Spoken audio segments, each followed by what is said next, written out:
Shalom mwana na urithi wa Mungu Baba katika Kristo Yesu. Karibu katika kipindi chako cha yaliyojiri ndani ya wiki.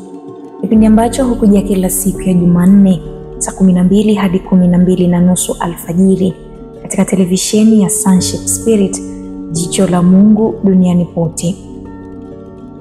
Katika session iliyopita tulipata kujifunza kutoka kwa mtumishi wa Mungu Askofu Benson Idahosa, ambaye aliendelea kutusisitiza umuhimu wa kufanyia kazi yale tunayojifunza. Idahosa alijifunza, Idahosa alifanyia kazi yale aliyojifunza kwa kufanya ishara, maajabu, miujiza na matendo makuu kwa imani ile iliyopo ndani yake.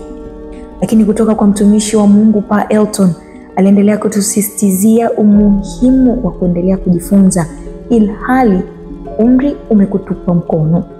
Yaani umri sio kigezo cha kuacha kujifunza neno la Mungu, kwani ananukuliwa akisema hata akiwa na miaka 80 bado ana hamu ya kuendelea kujifunza neno la Mungu ili afahamu vitu vipya zaidi na zaidi katika neno la Mungu. Vipi wewe mwana wa Mungu, hamu yako je ya kujifunza neno la Mungu ikoje? Basi hilo ni swali ambalo ninakuachia kwa ajili ya tathmini yako binafsi. Ni matumaini yangu unaweza kutuandikia ujumbe mfupi kupitia namba za simu ambazo zimeambatana na video hii. Wiki hii meza ya kifalme bado ni nono mno, kwani tunaendelea kujifunza kutoka kwa mtumishi wa Mungu huyu Askofu Benson Idahosa. Karibu kuanzia mwanzo wa kipindi hadi hapo mwisho, kwa matumaini yangu utajifunza kwa yale yote ambayo Roho Mtakatifu amekuandalia katika kipindi hiki cha yaliyojiri ndani ya wiki. Jina langu ni Mary Kopwe. Kanani kuanzia mwanzo wa kipindi hadi hapo mwisho, usiondoke. Abraham alipokuwa hana uhakika juu ya mrithi, alimuuliza Mungu, naye Mungu akamhakikishia kumpatia mwana na mrithi wa jina lake. Urithi ni uendelezaji. Urithi ni usimamizi wa maono ya Mungu Baba juu ya nchi. Shalom mtazamaji wa makala hii ya Roho wa Neema na Uamsho hapa Sonship Spirit TV. Hongera kwa kufanyika mwendelezaji na msimamizi wa ufalme wa Mungu duniani. Karibu tena kwenye meza hii ya kifalme. Mzee Suleiman aliandika kwenye kitabu chake cha Mithali, mtu mwema huwaachia wana wa wanawe urithi, na mali ya mkosaji huwa akiba kwa mwenye haki.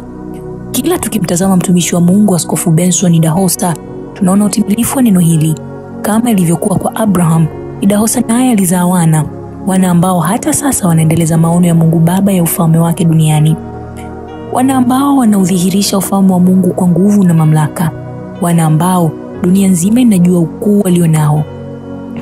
Wapo waliozaliwa na kuendeleza huduma na taasisi mbalimbali zilizoanzishwa na Idahosa, kama vile Chuo Kikuu cha Idahosa na kanisa, lakini wapo wale waliozaliwa na kwenda kusimama mahali pengine kuendeleza gurudumu na kuendeleza ufalme duniani kote.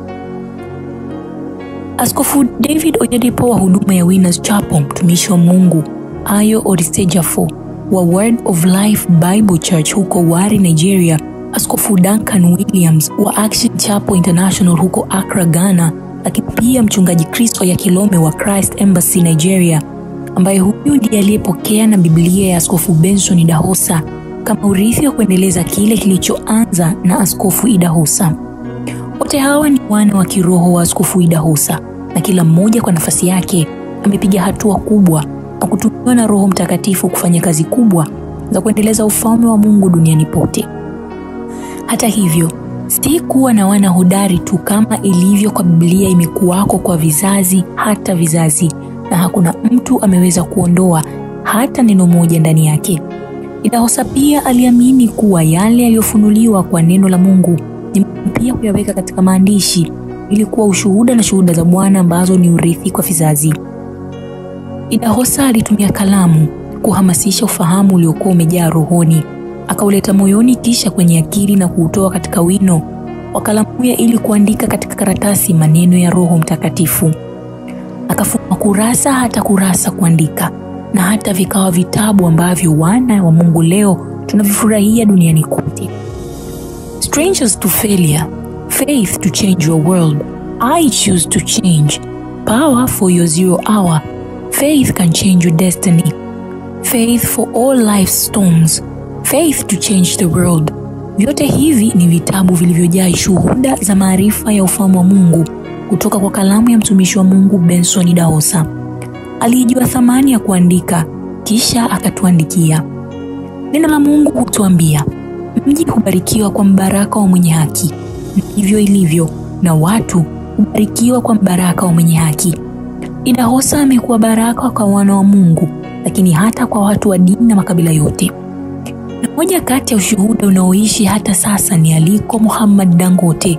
Ngoja nikusimulie kidogo. Aliko Muhammad Dangote, tajiri nambari mosi Afrika, mtu tajiri kuliko watu wote weusi duniani. Katika pilika za kufanya biashara, alikutana na mtumishi wa Mungu Askofu Benson Idahosa katika uwanja wa ndege wa Benin, aliyekuwa na watumishi wengine wa Mungu kutoka Marekani.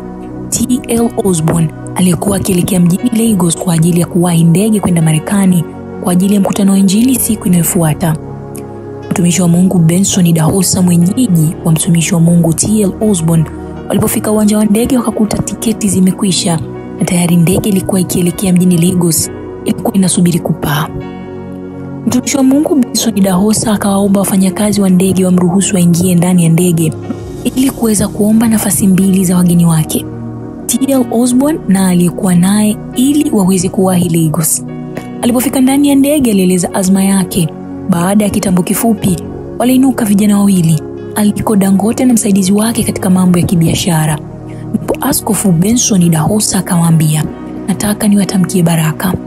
Wakapiga magoti na Roho Mtakatifu akaachilia baraka, na nukuu, kama ambavyo jua lisivyoacha nuru yake juu ya nchi, na kama ambavyo mito isivyoacha kutiririsha maji juu ya ardhi, nizidisha maongezeko yako ya biashara yako Afrika na duniani kote.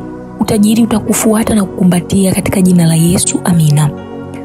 Baada ya maombi haya, Dangote na msaidizi wake wakashuka katika ndege na kuachia nafasi zao wageni wa Askofu Benson Idahosa ili kuelekea Lagos kwa ajili ya kuwahi ndege kuelekea Marekani. Hivi ndivyo ambavyo Dangote alikuwa jina kubwa Afrika na duniani kote hata sasa. Kwa maneno ya baraka ya mtumishi wa Mungu Askofu Idahosa akainuka, akaongezeka na kukua kwa mfanyabiashara tajiri na maarufu duniani. Hakika Mungu hubariki kila aliyemridhia. Sijui kama wewe ungekuwa katika ndege ungeweza kuachia nafasi kwa ajili ya watumishi wa Mungu kusafiri, tena pasipo kurejeshwa pesa yoyote. Hakika moja tu la utii linabadilisha historia, linabadilisha hali na mazingira yote kutiishwa kwa ajili yako. Utoaji ni faida, ndio maana matajiri hatuachi kutoa. Huyo ndiye Benson Idahosa na namna ambavyo ameweza kuibariki dunia kwa maono ya mfalme Elohim. Labda ni kuacha na swali, mwana wa Mungu, kipi bora kwako? Kuandika njia na kanuni ambazo Mungu alikupatia kufikia mafanikio, au kujenga majumba na kuona fedha nyingi kisha uache urithi kwa wanao? Makala hii imeandaliwa na kuandikwa na Erne Mbala kwa msaada wa vyanzo vifuatavyo: nairaland.com, christiantoday.com, churchtimesnigeria.net, nigerchurchtrends.blogspot, bacb.org/stories/Nigeria, churchkist.com. Msimuliaji wako ni Mary Kopwe katika kipindi hiki cha yaliyojiri ndani ya wiki.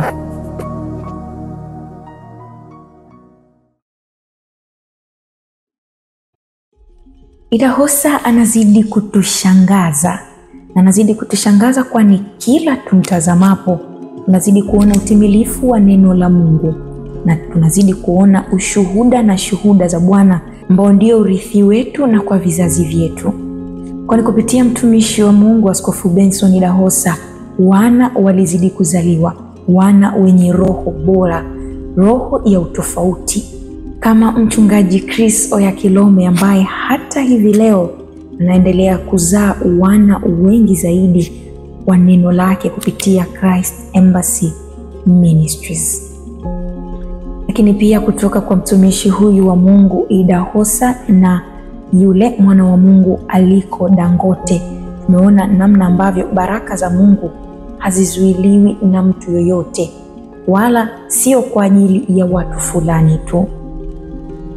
Wana Mungu, niendelee kukutia moyo kuendelea kujifunza neno la Mungu, lakini zaidi sana kuweza kufanyia kazi yale ambayo Bwana Mungu amekupatia kuwa urithi wako. Na huu ndio mwisho wa kipindi cha Yaliyojiri, makala ya historia ya kanisa. Tukutane tena wiki ijayo, lakini mwana Mungu, naomba nisisitize kwamba usisahau kulike, kushare na kusubscribe katika chaneli yako ya Sonship Spirit TV. Lakini pia tuandikie ujumbe, maoni, nasi tunapenda kufahamu kutoka kwako kitu gani ambacho unaendelea kujifunza kutoka katika kipindi hiki cha Yaliyojiri ndani ya wiki. Nilikuwa nami Mary Kopwe kama mtangazaji wako. Tukutane tena wiki ijayo. Uwe na wiki njema yenye baraka, furaha, amani na kicheko, wewe na familia yako. Kwaheri.